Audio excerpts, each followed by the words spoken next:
Benvenuti al Veneto in diretta per lo spazio intervista. In questa occasione abbiamo il piacere di incontrare Flavio Tosi, europarlamentare di Forza Italia, nonché coordinatore regionale azzurro del Veneto. Benvenuto a lei, onorevole Tosi, e grazie di essere al Veneto in diretta. Grazie a voi e un saluto a tutti quelli che ci ascoltano e ci vedono. Molti sono gli argomenti ovviamente di cui parlare, però veniamo all'attualità, diciamo, più stretta, perché si è riaperto il dibattito relativo a questa fatidica questione del terzo mandato, nei confronti della quale Forza Italia ha espresso un parere deciso e ovviamente contrario anche a quella che è stata invece una riapertura del dibattito tra Fratelli d'Italia e Lega.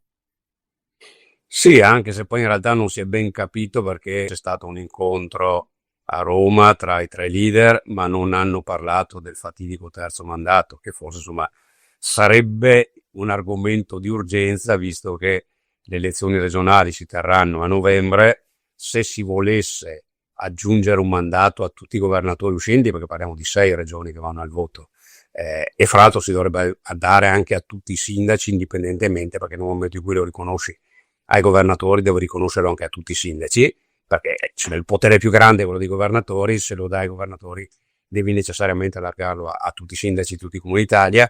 Quindi in un contesto come questo, insomma, che sarebbe rivoluzionario, ci si aspetta che questa decisione venga presa prima dell'estate e non dopo, perché dopo l'estate siamo fuori tempo massimo, perché in settembre vengono già indette le elezioni per novembre.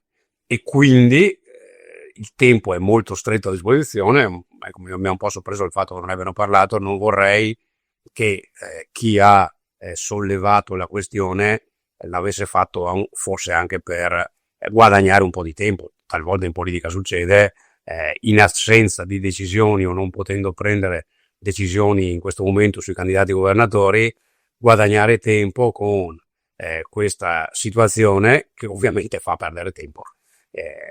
Però in realtà secondo me con poche chance di un esito positivo, perché Donzelli, il quale ha lanciato per primo di nuovo l'argomento terzo mandato, che poi per Zaia sarebbe il quarto segnatamente, ha anche detto che lui chiede che la conferenza dei governatori, cioè che i 20 presidenti di regione si esprimano su questo tema.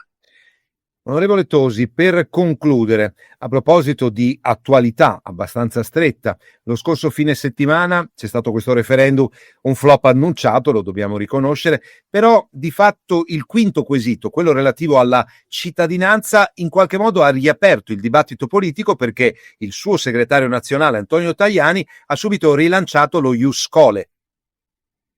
Sì, l'ha rilanciato perché è un criterio corretto e ragionevole per concedere la cittadinanza, perché oggi viene concessa in maniera automatica a chi si trova in Italia da almeno 10 anni e spesso non c'è una verifica puntuale se uno conosca la lingua, se si sia, scusate questo termine, italianizzato, cioè se si sente italiano, se abbia usi e costumi compatibili con i nostri. Semplicemente sono passati 10 anni, fai la domanda, ti fanno un esamino di italiano molto molto molto banale e se spiaccichi i 4 parole diventi cittadino.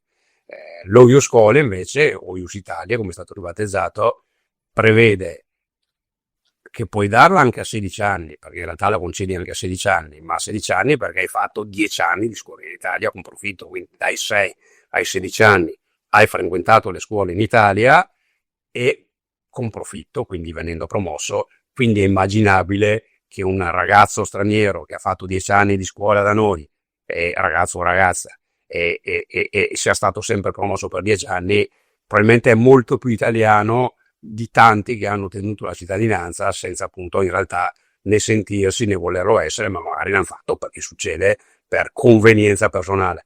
Invece appunto lo Ius Scholae, altrimenti detto Ius Italia, almeno va a certificare che uno ha fatto una permanenza proficua studiando e imparando gli usi e costumi del nostro paese per 10 anni. Si chiude qui lo spazio intervista del Veneto in diretta, che ringrazia Flavio Tosi, europarlamentare di Forza Italia e coordinatore regionale azzurro del Veneto. Grazie per il suo contributo, onorevole Tosi. Grazie a voi.